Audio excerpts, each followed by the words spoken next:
Yeah. Sabi nila ang bituin sa langit lang kumikinang, pero nakakita kami ng bituin sa sahig ng gym. May hawak na bola, may pangarap sa mata. Bobet, masyadong maaga.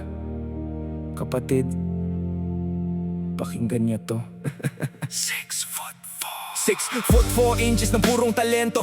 Sa bawat dribble at talon, ramdam ang bigat ng bawat seryoso. Rene, Clerten, Butterbonia, kilala sa tawag na Bobet. Sa court pa lang kalaban mo na ang kaba at bagsik na bitbit. 19 na taong gulang, puno ng pangarap at pag-asa. Isang MVP na hinubog ng sipag, pawis at tiwala. Mula sa bawat practice na maaga hanggang sa gabing puyatan, ang tanging hangad ay iangat ang pangalan at ang pamilya sa kahirapan. Ateneo de Manila, nag-aabang ang asul na agila. Rookie na sana sa season 89, handa na magpakita ng gila. Susuotin ng jersey, sisigaw ang madla ng iyong pangalan. Pero ang tadhana, biglang nag-iba ng daan. Bakit ang maagang liwanag biglang binalot ng dilim?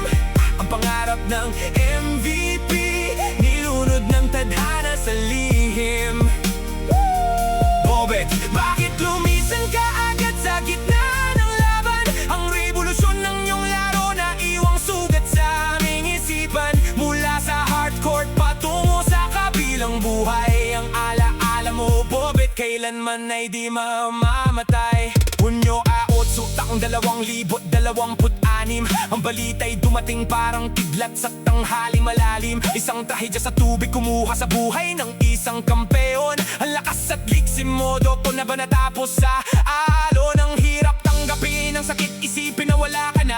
Ang bola na hawak mo na iwang malamig sa lupa. Hindi ka lang basta atleta, ikaw ay kapatid, anak at kaibigan. May mabuting puso sa likod ng matitigas na depensahan. Sana panaginip lang to, sana gisingin nyo ako. Sana makita ko pa si Bobet na nagpapasabog ng perimeter shot sa dako. Pero huling pito na referee, tapos na ang laro mo sa mundo. Ang tangis ng iyong pamilya, umaalingaw-ngaw sa bawat sulok ng puso.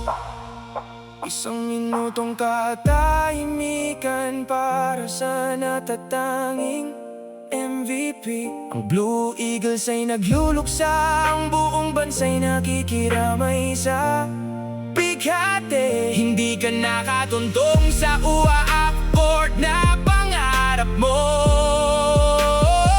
pero sa puso ng bawat Pilipino nakatatak na ang trono mo.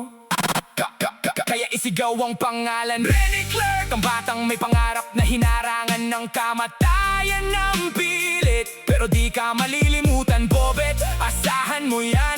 Ang bawat rebound at shot mo magiging alamat sa kasaysayan. Itaas sa mga kamay, ituro sa langit ang bola para sa ating MVP na lumipad, makasama ng mga anghel sa kaitaasan. Rest in peace, Bobet. Tapos na ang laro, pero ang legacy mo magsisimula pa lang. Yeah, peace.